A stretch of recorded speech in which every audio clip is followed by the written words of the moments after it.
In order to play better, you need to learn to victimize yourself. And I know that may sound crazy, especially in the realm of sports, but just hear me out. It's not what you think. Because most athletes are trying to play better without realizing the one thing that's been holding them back. And in order to find out what this one thing is, you have to victimize yourself. Not in a weak way, but in an honest way. And of course, I'm going to explain throughout this video. Because if you don't truly understand yourself, you'll never truly understand what's been holding you back. You can train all you want, practice all you want, but nothing is going to change.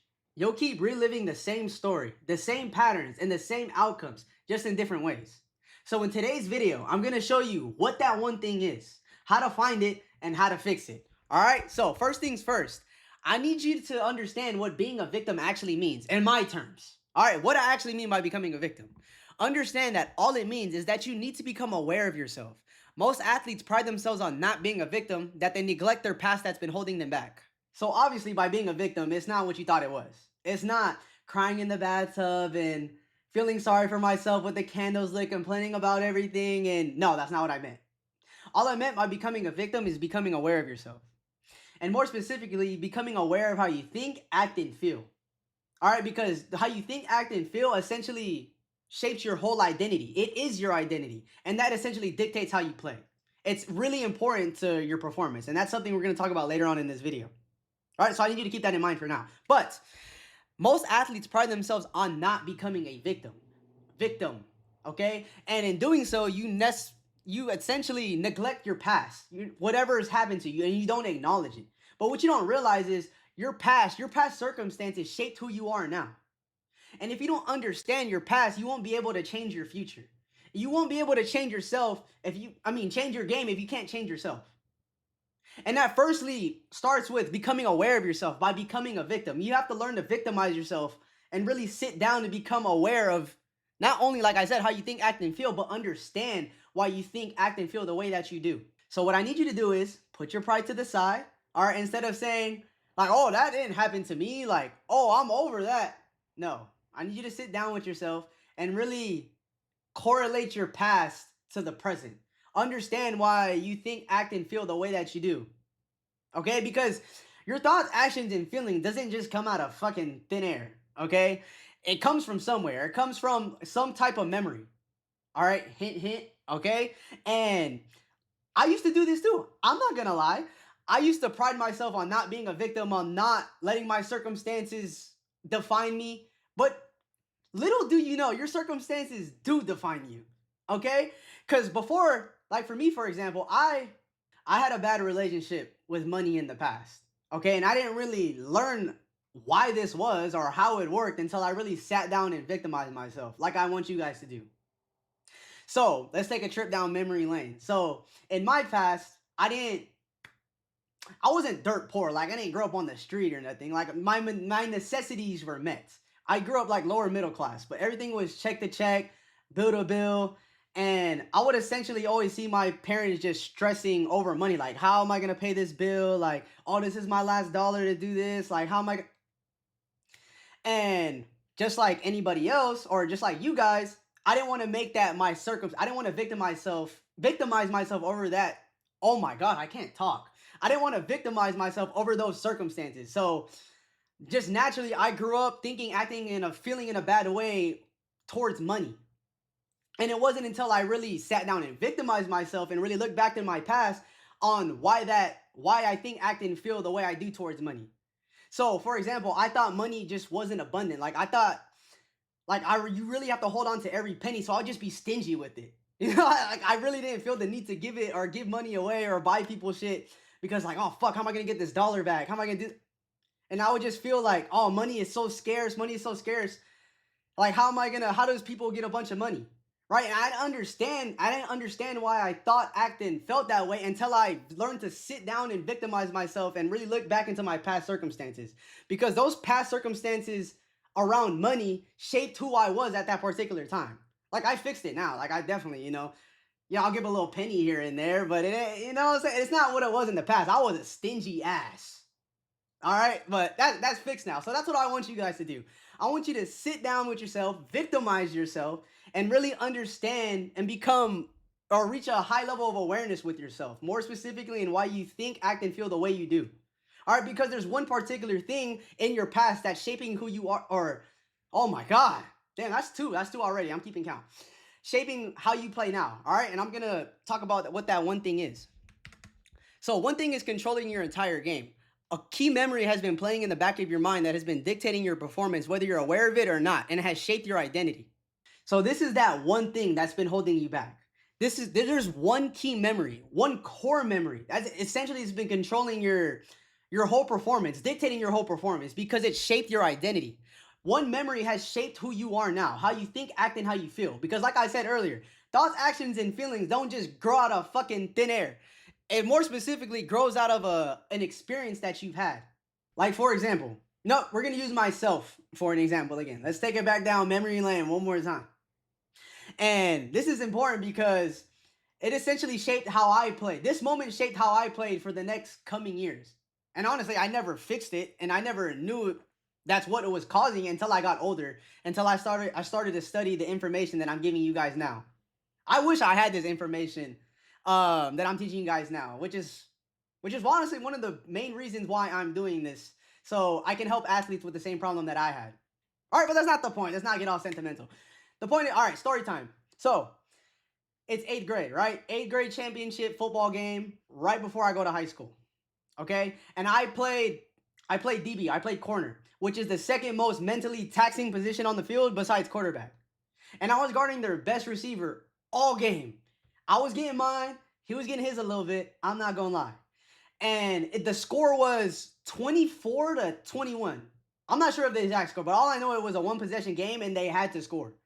And they didn't have a kicker, so they essentially had to score a touchdown no matter what. And essentially, there's like a minute in the game left and in the fourth quarter, and they're on the 20-yard line. It's fourth down. All right, this is the game right here, and you already know what they're going to do. I essentially knew what they were going to do. They were going to throw it to their best receiver. All right, it was essentially just one-on-ones. All right, and essentially what happened was the quarterback dropped. He ran a fade route and he threw the ball, and I got dunked on. I'm not gonna lie, I got mossed for the game, and that fucked me up. All right, it was the champion. Like, oh, it was so bad, and basically that moment defined my clutch moments from that moment on, or from that game on. So now every time I was in a anything that resembled a clutch moment like that where I really had to perform, I essentially I played worse because at the time, like, I didn't know it, but my mind and body were protecting me from that one moment that happened in the eighth grade game. Like, it didn't want me to feel like shit, like how feel like shit again the way I felt like shit back then. But in doing so, because the way the mind and the body are trying to protect you is like it's making you play worse. Because obviously, when you play, you don't want to be thinking and hesitating too much. And that's essentially what it did. So in the game or anything that resembled a clutch moment for me, it was like, okay, like I need to make sure I'm doing everything right. Like I don't want to fuck this up. Like I don't want to give them the game, and it made me play worse. And it essentially made me give up, not all the time, but essentially made me give up more clutch moments than I should have. Does that make any sense? So that one moment defined my entire game moving forward. Essentially, what I'm trying to get you guys to understand. And what a lot of you guys do is, or what I definitely did too, was as I try to treat the symptom. So every time that happened, I try to work harder and train harder, right? And it obviously doesn't work because that core memory is the cause. And until you change the cause, the effect will always be the same. What I try to do is try to change an effect by changing an effect. Training harder, practicing harder, doing everything and anything in between is not going to fix it. It's not. You have to change the cause, okay? Which I'm going to show you guys how to do later on. So I need you guys to sit down with yourself and, like I said, victimize yourself and really think about what that one moment in your past is. Like, think of my moment. That moment, this is something I'm going to remember forever, whether playing sports or not. I'm going to remember that. And you, honestly, you guys may know what that moment is already.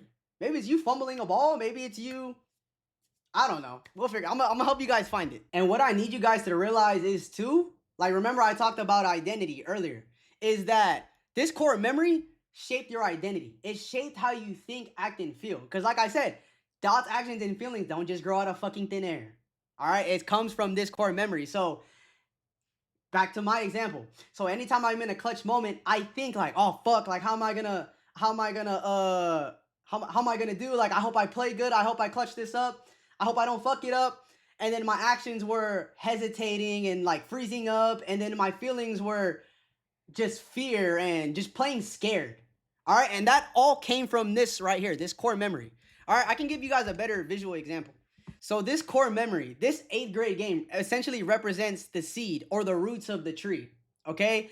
And from the seed, from these roots, it grew this big ass tree right here with branches, leaves, and fruits. And the branches, leaves, and fruits represent my thoughts, my actions, and feelings. So from this core memory, it essentially branched and grew a big ass tree where I think, act, and feel a certain way. This whole tree represents your identity. Okay?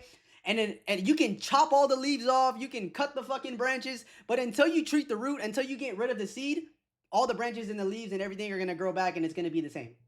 All right, which is what I'm gonna show you how to do in a little bit. Now, how to find it. Go back in the past chapters of your life and that's where you'll find it. Listen, there's this guy I listen to all the time. His name is Nero.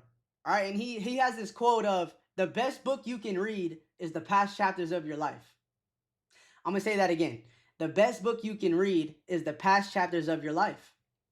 Now, and the way you find it is, like I said, some of you may already know, may already know what it is, or if you guys don't, just listen up. It has to be something in your childhood. So whether it's you getting fucking benched or getting yelled at by the coach, your dad yelling at you, I don't know, it's whatever it is. Or something in high school or close to high school like me. Maybe, I don't know, you dropped the game-winning pass. Maybe, I don't know, you fucking choked your tennis game or something. I don't know. All right? Or something in the recent past, something that just happened recently. Because I forgot to explain this earlier. All it takes is one highly emotional memory, one traumatic experience to imprint your mind and to really make it a core memory. Like I explained with the oh my god, my brain is not hitting it today. It's with the tree. All right, just think about it. I'll give you guys an example. So let's say you don't like flying on planes, right? Before you were flying on planes, like it was good, it was mellow, it was chill. You didn't think nothing of it. All right, and I know this is extreme. So now, one time you fly on the plane, and that shit was a horrible experience. Like that shit was traumatic. Like you're on the brink of death. Like the plane crash landed.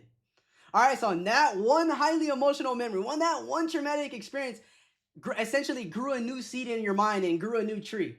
Okay, so now you think, oh fuck, I hate flying on planes. Like, oh my god, like I can't do that again. Like that shit was crazy. And all your thoughts resonate with that.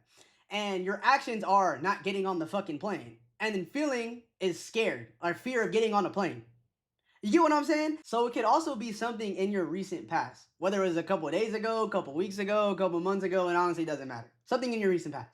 And honestly, out of these three, it's probably the best one. I know necessarily it's not a good thing to go through something traumatic, but out of these three, this is the best one because the childhood and the high school core memory has had years to grow. It has had years for you to water it and give it sunlight and grow into this big ass tree and shape your identity for the past 5, 10, 15 years. Compared to this, something that's happened few days, few months, a few weeks ago, you can catch this shit right now before it blossoms 10,000 feet in the air. Like Derrick Henry, for example, the running back for the Ravens. He's been a fumble monster this whole season because the first week, he essentially fumbled the game away. All right, now I can tell that it's not traumatic, but it really fucked him up mentally. And now he thinks about it every single time. And the fact that really fucked him up mentally, now he's been fumbling every single game. And it's been a problem. And until he fixes this particular thing, he's always going to end up with the same problem, fumbling the ball. All right, which is what I'm going to show you guys how to do shortly. And honestly, this is honestly the first thing that I have my clients do. I have them find this core memory. I have find this thing that's been dictating their whole performance because anything we do moving forward, if they don't fix this, is not going to work. Like I explained earlier.